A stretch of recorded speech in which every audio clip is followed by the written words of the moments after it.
Arabs or Jews. I don't get it. So we finally got a Palestinian, guys. Who's a Semite, obviously. All right, Muhammad al-Shabiri. Hi everyone, how are we doing today?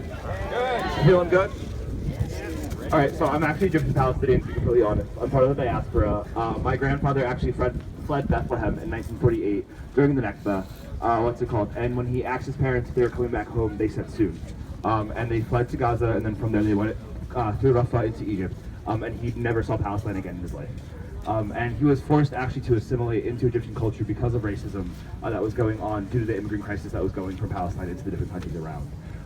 And he completely erased his ethnicity and his identity. He stopped talking Palestinian Arabic, he started talking only Egyptian Arabic. And my mom too was raised in an Egyptian household entirely, even though her dad was 100% Palestinian.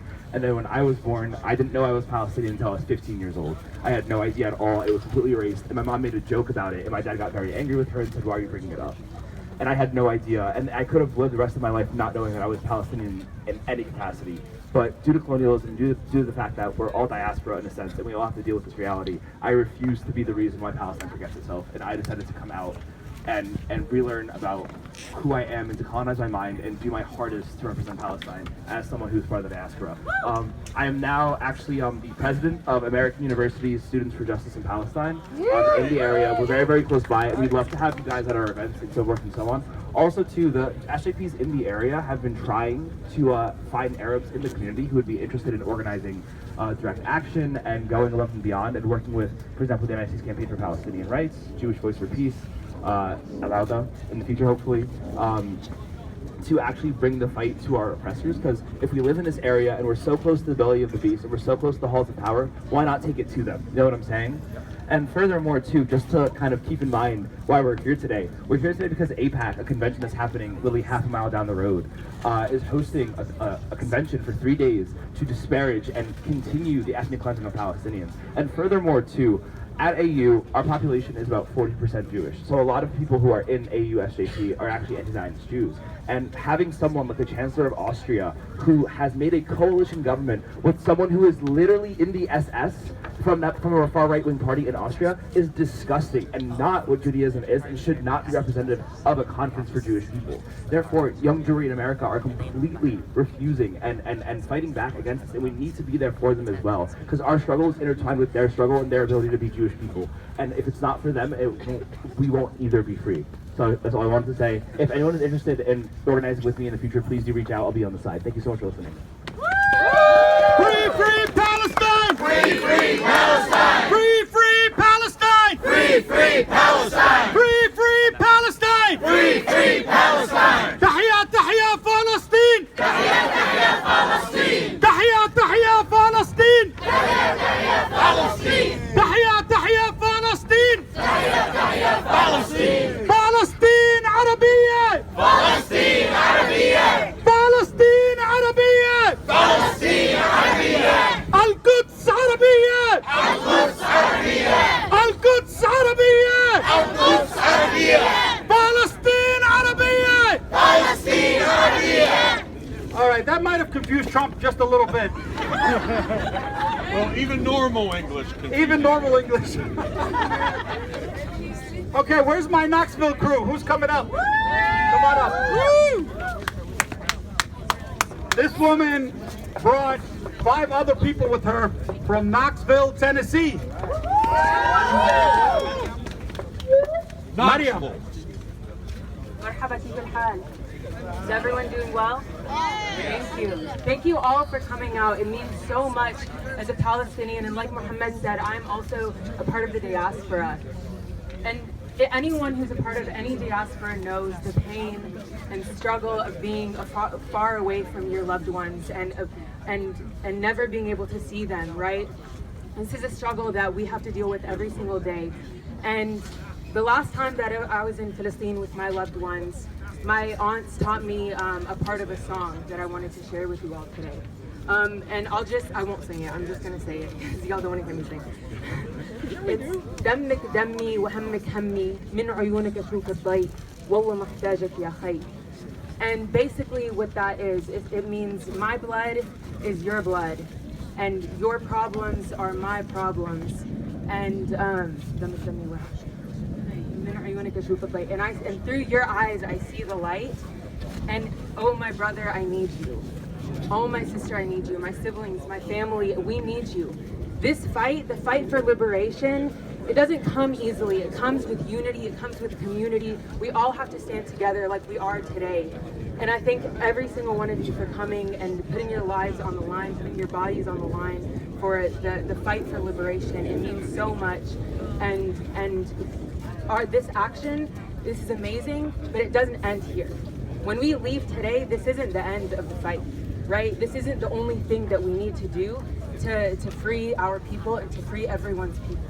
The fight for liberation is long and hard, and it doesn't come easy, and we have to do what we can every single day of our lives to try to work to decolonize ourselves, decolonize this country, decolonize Palestine, decolonize India, and all of the places where colonialism and imperialism have torn us up to pieces. It is not okay, and it needs to end today. I want to lead just one chant with y'all, if y'all don't mind. Sure. Yeah. Sure. Now I have to remember it. We have nothing to lose but our chains. We have nothing to lose but our chains. We have nothing to lose but our chains. We have nothing to lose but our chains. One more time. We have nothing to lose but our chains. Thank you so much for coming out, everyone. Thank you.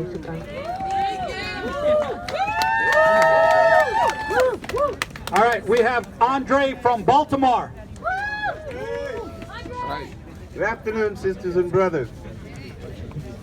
We have a group that have come down here from Baltimore, Maryland, in solidarity with the people of Palestine. For more decades than I have been alive. From this building and that building down the street with the dome, U.S. administrations have been voting and approving billions and billions and billions of dollars to the state of Israel. That money is used to kill and murder the Palestinian people, to drive the Palestinian people from their homelands, to buy equipment that demolishes Palestinian homes, to displace the Palestinians. That displacement is no different than the displacement that happens in cities in the U.S.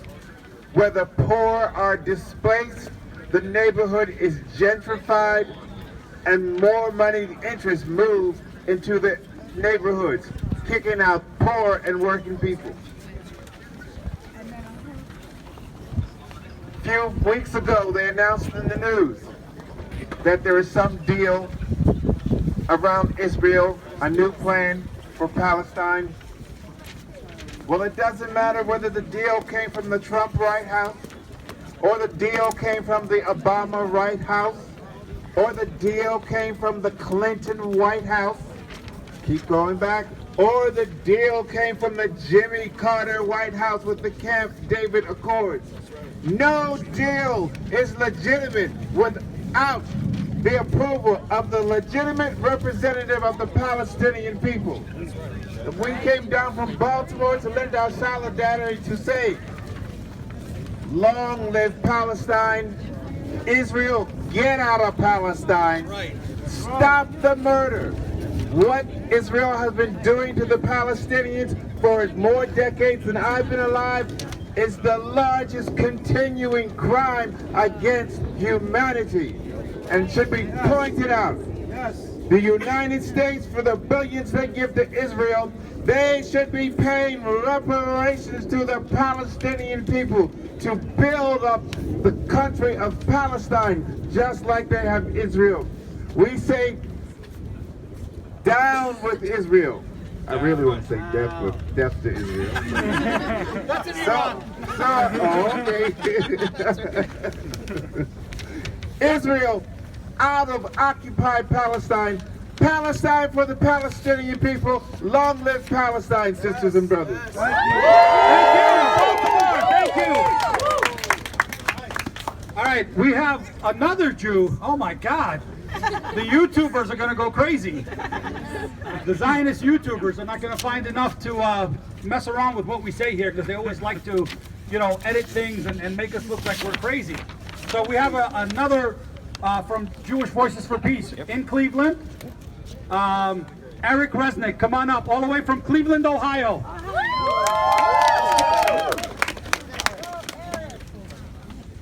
Hi everyone. Salam Aleichem.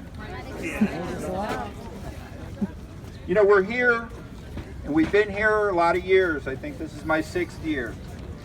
And we come here every year with our heroes from Neturei Karta, and with our heroes Rich and Tom. And my story and my coming out of Zionism actually mirrors theirs. So it doesn't need to be repeated here today. But here's what is important. Number one, Zionists are liars. Zionists are liars.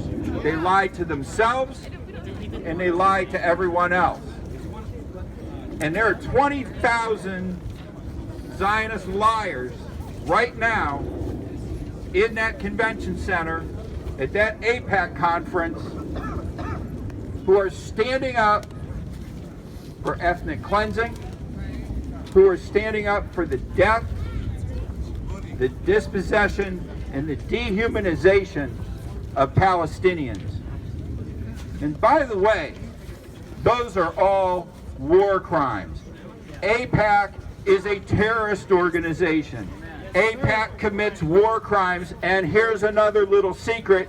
AIPAC has been meddling in the U.S. elections since the 1950s. You think Russia's bad? And they are, by the way, but AIPAC is bad too. Now, we're a little smaller this year than we've been in past years. That doesn't mean we're going to be any less effective, because just by being here and bearing witness is an important thing to do. And it's a very Jewish thing to do. And it's a very American thing to do. And it's a very necessary thing to do. And when we get up to that convention center, we are going to confront people who are lying to themselves and lying to the world. And let's not forget, they got a lot of money. They cannot do what they do if they weren't spreading around a lot of money to buy that building and the dome building down the street. And by the way, Democrats receive 63% of Israel lobby funds. That's almost 2 to 1 to Republicans. And by the way, we have a Democratic primary going on.